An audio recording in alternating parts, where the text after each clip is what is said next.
coming from those causing the detonations in and around the city of Kabul. It is possible it's from the Northern Alliance, and of course there is the other possibility that we've been talking about this evening. And Nick, is this typical of the kind of fire that you've been seeing back and forth in this war that's been going on in Afghanistan? Is this at all typical? No, one would definitely have to say it's not typical. The strikes on Kabul have been very infrequent over the last few years, very occasional. The Northern Alliance very aware that it's been blamed in the past of many civilian casualties by launching attacks on Kabul, so there have been very few direct attacks on the city. And indeed, the forces of the Northern Alliance are at such a distance back from the city, only long-range, medium-range missiles capable of going 30, 40, 50 miles are able to reach the city from their positions. And it's certainly not something that's happened in this city, a barrage of this type, a sustained artillery attack or missile attack of this type in recent years even. All right, Nick Robertson, we want you to stay connected to us. Let's keep this connection alive. But as we're watching these pictures, let's now go back to New York and to Aaron Brown. Aaron. Judy, thank you. I'm joined here as well by Paula Zahn, and you will hear her voice in just a moment. As we continue to look at these pictures out of Afghanistan, again, I would remind you that the technology here is called a video phone. It is very high-tech and a little bit imperfect, but it is perfect enough so that you can clearly see that fire burning in the distance. What Nick Robertson has described as an ammunition dump, very probably, and you can very clearly see, or we've been very able to see throughout Nick's reporting, the tracer fire coming up, the anti-aircraft fire coming up. I think we need to make it clear at this point that no group has claimed responsibility for the multiple attacks today, and yet U.S. intelligence officials confirmed with David Enser earlier today that they believe a group connected to Osama bin Laden may have been involved. You have talked about this all day long, and I think you've done a very good job of explaining how well-financed this would have to have been, how well orchestrated. It begs the question, if not Osama bin Laden, then who? Then who? Nick, from the very beginning, the Taliban officials, Afghani officials have said, we had nothing to do with this, Osama bin Laden had nothing to do with this. How do you hear that? Was there any nuance in the language that sent a different message that maybe the rest of us might not have heard?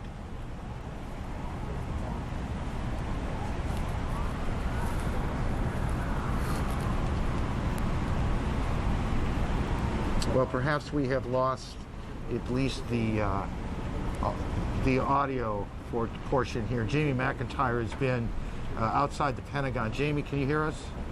I do hear you, are you hearing anything from the Pentagon, wherever the Pentagon might literally be right now, or at least officials, about whether there is an American involvement in what we are looking at in Afghanistan? I have talked to several senior officials, and they've told me they are not aware of whether or not this is a U.S. military strike, but the most senior officials are in the Pentagon. And in fact, several busloads of reporters are being taken over now to the Pentagon briefing room, where we expect shortly Defense Secretary Donald Rumsfeld, flanked by the Republican and Democratic leaders of the Senate Armed Services Committee, Senator Carl Levin and Senator John Warner, to brief us on developments today. And if this is in fact a military strike or part of a U.S. retaliation, we would expect that Secretary Rumsfeld would tell us at that time. Secretary Rumsfeld has been in the Pentagon all day. He went outside briefly to make an inspection tour of the damage behind me. Many casualties here today, but the Pentagon is refusing to give any numbers or even estimates of how many people were killed and injured in this terrorist attack today here at the Pentagon. But again, no confirmation at this point from any of the officials that I've talked to about whether what we're seeing in Afghanistan is part of a U.S. military retaliation. Jamie, just to make sure that I've heard this correctly, no one is saying yes it is, but no one has said to you no it's not either, have they? No, no one has steered us away from it. The officials who have been over here with the press, and we're just about half a mile or so from the Pentagon, simply said that they had not been briefed and were not aware of this action when we told them that CNN was reporting explosions in Kabul. So.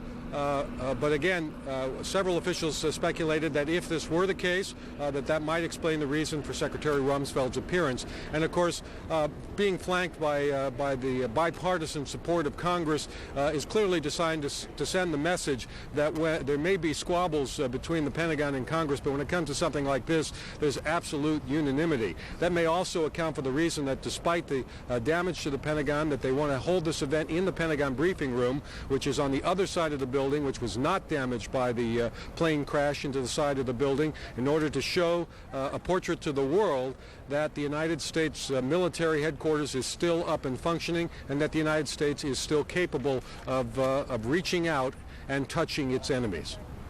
All right, thank you very much, Jamie. Right now, we're going to have Senator Orrin Hatch join us to provide some insights as to what might be going on. Senator Hatch, I don't know how much of our coverage you've been listening to, but there seems to be a conflict of opinion as to whether we would be capable of pulling off this kind of attack if indeed that is what we are witnessing. What do you suspect is going on in Afghanistan right now? Well, let's understand we're capable of pulling it off if that's what it is, but it's probably more likely the followers of Shah Massoud, who was deliberately bombed just yesterday and who was seriously injured, if not killed. Now, his representatives say he was injured, but he's all right, but there is some indication that he may have died in the attack, and he was, of course, the opposition to the Taliban over in Afghanistan, so it's a very serious situation over there as well. But what about what former Secretary of Defense William Cohen just mentioned, that you would want to know who actually carried off these attacks before you planned any kind of retaliatory strike if this is not a result of some conflict within Afghanistan? Well, I agree with Secretary Cohen. We have to be very cautious. On the other hand, I thought Secretary Eagleberger was very honest when he said that, look, the Taliban have been harboring Osama bin Laden. Osama bin Laden has said that it is the duty of every Muslim to kill Americans. There's every indication that he has been behind some of the attacks against American installations, and we happen to know just today that we've got information that indicates that representatives who are affiliated with Osama bin Laden were actually saying over the airwaves that, the private airwaves at that they had hit 2 targets.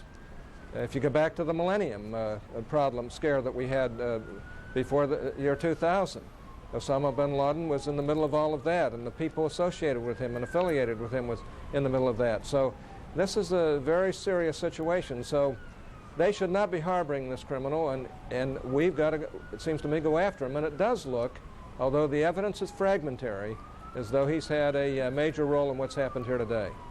Secretary Cohen, are you as convinced as Senator Hatch is that Osama bin Laden played some role in this tragedy here today? I think if you were to cast the searchlight of probability on these footprints, they would lead to Osama bin Laden, but I still think that we have to get more evidence. This is not evidence that you would need in the prosecution of a criminal act. I distinguish between terrorism and a criminal act. And so I would think you just need more evidence than we have right now, but it doesn't have to be something you can use in a court of law. I think that the probability is it points to Osama bin Laden himself or the groups that he supports, and therefore I think we ought to keep our focus very much on him but not exclude others. And so I think a little more time is necessary, but I don't disagree with Secretary Eagleberger that we need to respond swiftly and very strongly to those who have inflicted this great tragedy upon the American people. Secretary Cohen, it's Aaron Brown. We have heard in a number of conversations that we've had today that the United States needs to be more aggressive or more proactive in its counterterrorism efforts, that you can't wait until something has happened, that you have to stop it before, and it may be that some innocents will suffer because of it. That's a political problem, isn't it? It is, and the thing we have to keep in mind is we do not want to allow terrorists to strike such terror in the hearts of the American people that we become like them, that we become indifferent to how many innocent people that we might kill.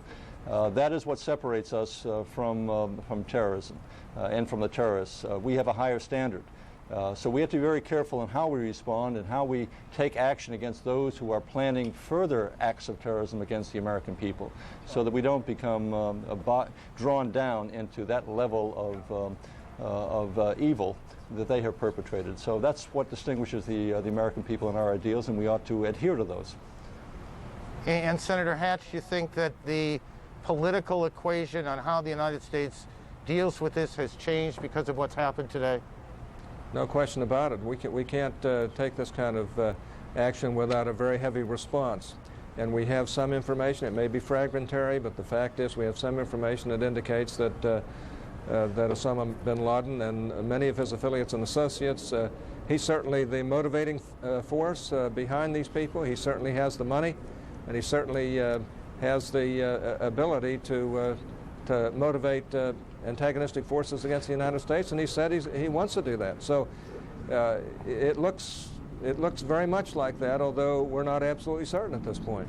But Senator, what Secretary Eagleburger said a little while ago, others have said, is not that we, as a country, not that the United States responds all the time, that at some point it needs to take a proactive, it needs to strike before the attack itself, before the terrorist attack. And if some innocents are hurt, if mistakes get made, that is an unfortunate reality. That's a political problem, and I want to know, I guess, from you, if you think the country, which has been reluctant to do that, will be less so because of today. Well, this is an act of war. As far as I'm concerned, war's been declared against the United States. We ought to act accordingly, and we should have a very stiff response to that. And to be honest with you, it looks to me as though what's happened in New York, just think about it. There must be thousands of people killed here, probably more than at Pearl Harbor by far.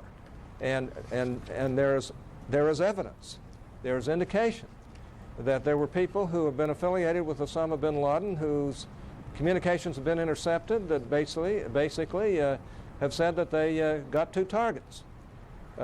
There's a lot of other information that is coming forward, although it's fragmentary and nobody can absolutely be guaranteed in the surety of it, but we all know that Osama bin Laden is doing everything he can to antagonize American forces, to try and hit against Americans. He's called for the death of Americans, and we ought to respond forcibly. General Wesley Clark was a guest earlier today on CNN, and he began to express what most would interpret as a sense of outrage that we didn't know this was about to happen. There is a feeling that perhaps even during the last administration, too much emphasis was put on technical intelligence and not human intelligence. Well, you got that right. Do you buy that analysis? Well, I surely do. As a matter of fact, we haven't been putting enough money in to the intelligence community, and we certainly haven't been putting enough human on the ground. That means human intelligence on the ground. And we've got to start doing that. And we've got to do a lot of other things. I reported last Sunday with Wolf Blitzer here that it's amazing, with all of the economic difficulties that they have, that the Russians have a better tactical fighter than we do, that it's more maneuverable, it is faster, and our pilots can fly it better than our F-15, which is becoming quite old, and we've been allowing our military to deteriorate. But not only that, our intelligence, we haven't been beefing it up like we should, and we know that terrorism is a reality out there, and especially against the United States, and we also know many of the people who are doing it. And the people who are excited about this over in the Middle East, who are dancing in the streets, who are making fun of the United States, we ought to remember who they are, because they're enemies of our country. All right, Aaron and I would like to come back to you, Senator Hatch and Secretary Cohen. Right now, though, we're going to go back to Kabul, Afghanistan, where Nick Robertson has an update for us. Nick?